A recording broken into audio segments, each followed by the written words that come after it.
Welcome into the third week of December. Thomas Miller on the Fun Astrology Podcast. Thank you so much for joining us. Hope you are set up for a great week. And my main question is not what you're doing for all the holidays, what your family is doing, or anything else.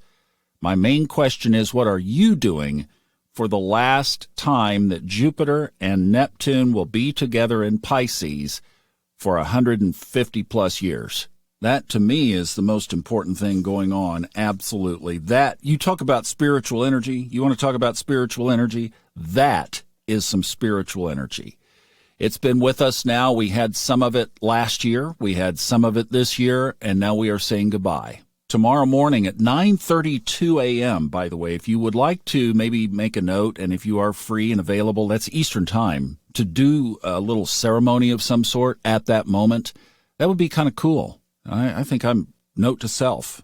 But I hope that over the last several days since we talked last week on Thursday and Friday, that you've had some time and have taken some intentional, deliberate time to be reflecting on what these two co-leaders of Pisces mean being in there, and the fact that it's going to be a long, long time before they will be back together. But time marches on, and so do we, so we will talk about what's going on up in the sky today.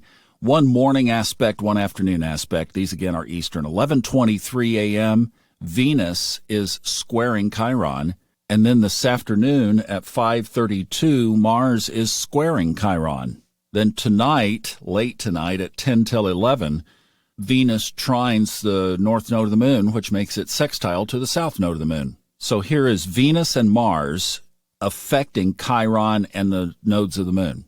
I mean, if you are just now starting to take a look at astrology, and thank goodness that you are, glad that you are, you know that that is a very karmic soul purpose kind of dealing with old soul stuff kind of day.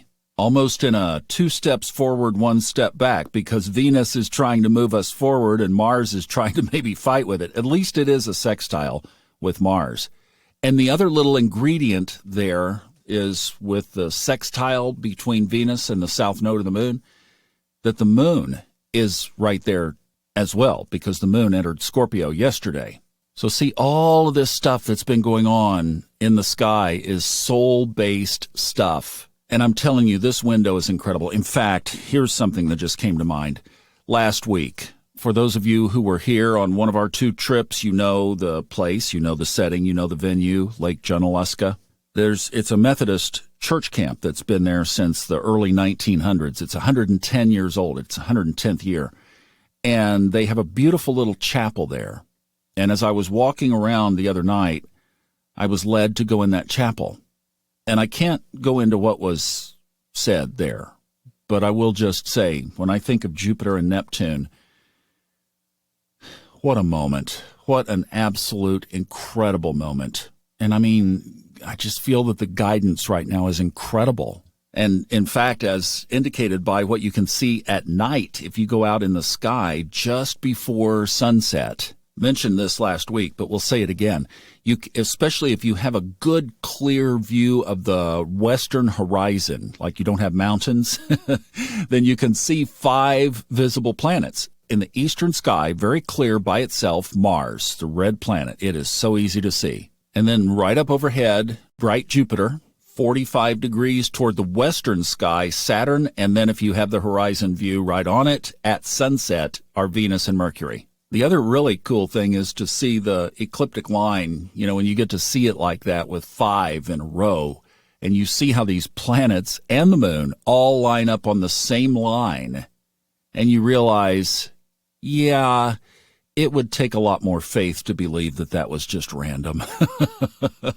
How did that happen? And how are they guiding us like that right now at the close of our days for this past week? I'm not sure. I didn't look how long it will be lasting, but if you can get out there and see it, I would do it. But here we are at this place with Jupiter getting ready to change signs into Aries. Mercury next week goes into retrograde.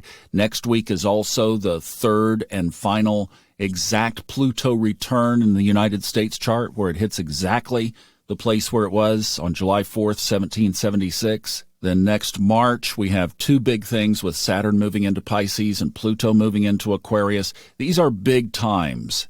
And here, the 5 planets in the sky are all visible, just saying they're watching, they're supporting, they're guiding us. And maybe along the way today, we will get a bump that will trigger that old wound that keeps coming up over and over, or some memory from maybe even our past that we brought with us to work on might get triggered, and we'll have the opportunity to either send it love or fight against it. And remember, right now, Venus is in Capricorn, so that means bringing this solidity to the situation. Be solid. Be a rock. In fact, give it love that can last, not just a temporary Band-Aid. And I know, those of you who are observing astutely will mention, Thomas, what about the yod? It's there.